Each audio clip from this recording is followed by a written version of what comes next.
Hey, there ever feel like those leadership books with their lists of essential traits are missing something? Like maybe there's more to it than just checking boxes. You are absolutely right. Today we're diving into a fascinating take on leadership. One that moves beyond the hero leader myth and gets into the nitty-gritty of how leadership actually works in the real world. And we're going to do that by looking at leadership as a practice, drawing on insights from the Sage Handbook of Leadership and a study called Leadership as Practice, challenging the competency paradigm. Okay, so right off the bat, challenging the competency paradigm sounds intriguing. It's like they're about to turn our whole idea of leadership upside down. It's a good thing we like a good mental shakeup. So Hmm. you know how we often talk about leadership in terms of competencies, like a good leader needs to be charismatic, a good communicator, strategic thinker, and so on. Right, like it's a recipe. Get your charisma here, add a dash of delegation, and boom, instant leader. Exactly. That's the competency model in a nutshell. It seems appealing because it tries to break down this complex thing, leadership, into a set of definable, achievable skills.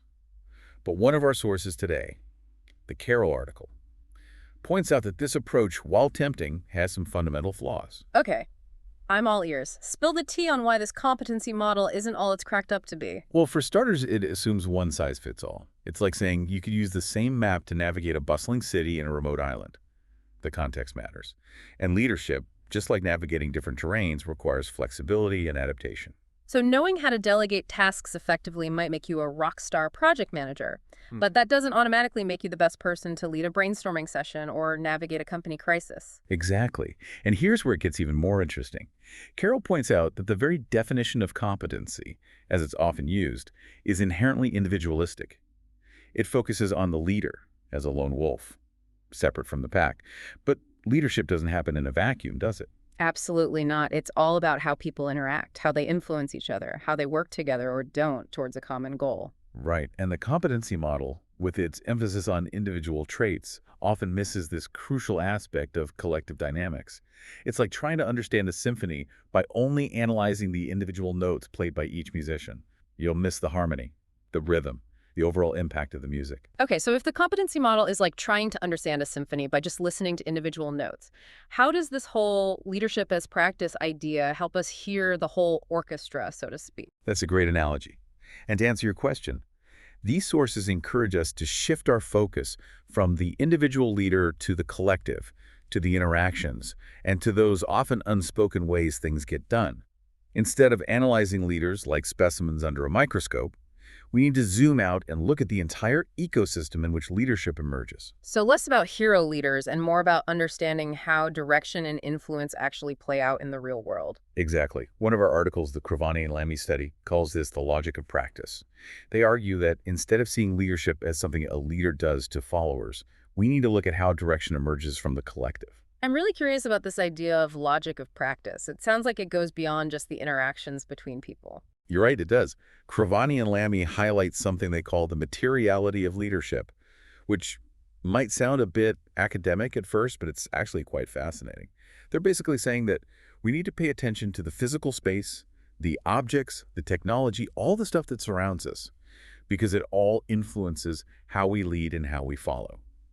Okay, now that you mention it, I've definitely been in those stuffy boardrooms where the seating arrangement practically screams hierarchy.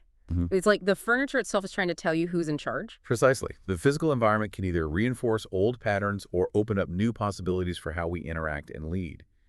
And it's not just about boardrooms.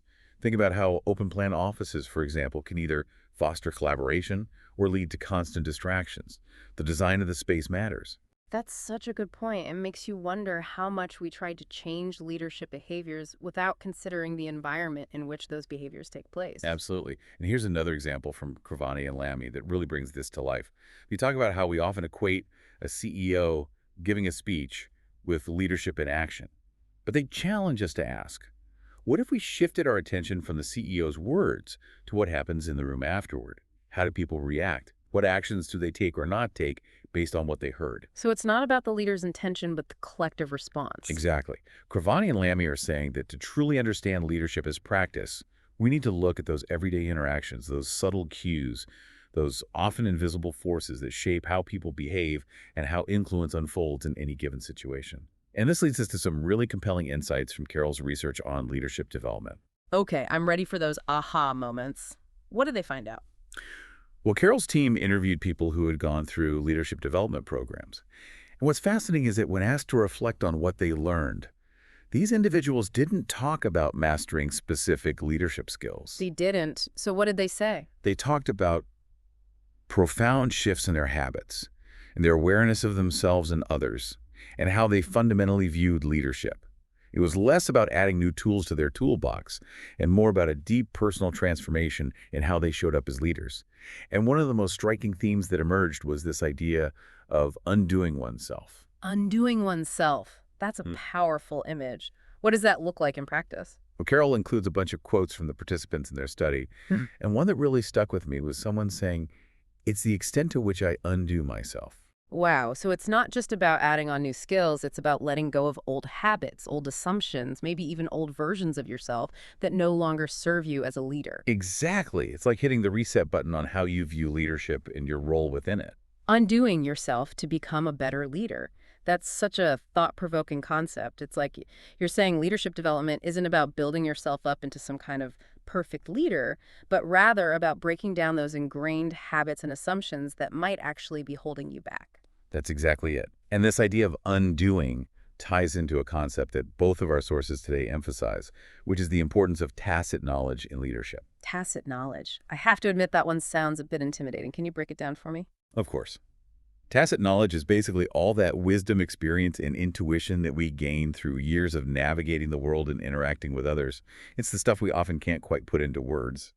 But it informs how we make decisions, how we read a room, how we respond to challenges. So it's like that feeling you get when you meet someone and just instinctively know whether you can trust them or not. You can't explain why you feel that way, but something in your gut tells you it's true. Precisely. And in the context of leadership, tacit knowledge is what allows us to make those split-second decisions, to read between the lines, to understand the unspoken dynamics at play. It's that deep well of experience that often separates truly effective leaders from those who are just going through the motions. That makes a lot of sense. So how does this idea of undoing ourselves and tapping into our tacit knowledge actually play out in those leadership development programs that Carol studied? Well, one of the key findings was that participants started to pay much closer attention to their own behaviors and the impact they had on others. They became more self-aware, more mindful of their actions, and more intentional in how they showed up as leaders. So instead of just reacting on autopilot, they started to create space for reflection and conscious choice in their leadership. Did they give any examples of what this looked like in practice? Absolutely. One participant described it this way, and I'm quoting directly from Carol's article here. "I look at things more carefully and think about it more. And in an everyday sense, if there's something cropping up, I think, how am I going to go about this? Yeah. Instead of just going out and doing it." That's such a powerful shift. It reminds me of that old saying, between stimulus and response, there is a space. In that space lies our power to choose our response. In our response lies our growth and our freedom. It sounds like that's exactly what these leadership development programs were helping people to do, to create that space for thoughtful response. That's a beautiful way to put it. And it highlights how this approach to leadership development differs from simply teaching a set of skills. It's about facilitating a deeper understanding of oneself and how one's actions ripple out and affect the entire system. So if we're moving away from this competency-based model of leadership development, what does a more practice-oriented approach actually look like? Well, Carol suggests that instead of focusing on abstract traits, leadership development should create immersive experiences that allow individuals to experiment with different leadership styles, to make mistakes, and to learn from those experiences in a safe and supportive environment. So it's less about classroom lectures and more about hands-on learning, mentorship, and getting comfortable with the messy reality of leadership. Exactly. And this is where Crevani and Lammi's concept of materiality comes back into play. They would argue that we need to pay just as much attention to the design of those immersive experiences as we do to the content itself. The physical space, the technology we use, even the objects we surround ourselves with, can either support or hinder our efforts to develop more effective leadership practices. So if you're trying to create a leadership development program that encourages collaboration, for example, you wouldn't want to stick everyone in a traditional classroom setup with rows of desks facing a whiteboard. You'd want to create a more flexible, open, and inviting space that encourages interaction and discussion. Exactly. The environment itself needs to embody the principles of the leadership practices you're trying to cultivate. This has been such an eye-opening conversation. We often think of leadership as something that resides solely within individuals, a set of traits or skills that some people have and others don't. But what I'm hearing from you today is that leadership is so much more nuanced and dynamic than that. It's about the interactions between people, the environment in which those interactions take place, and the often invisible forces that shape how we behave and influence each other. That's a fantastic summary. And it leads us to a final and, I think, quite empowering thought. What if, instead of striving to be a leader, with all the pressure and expectations that come with that label, we focused on cultivating the practices that allow leadership to emerge organically in all aspects of our lives? So instead of asking ourselves, am I a leader? We start asking, how am I showing up in this moment? Am I creating space for others to contribute? Am I listening deeply? Am I open to different perspectives? Exactly.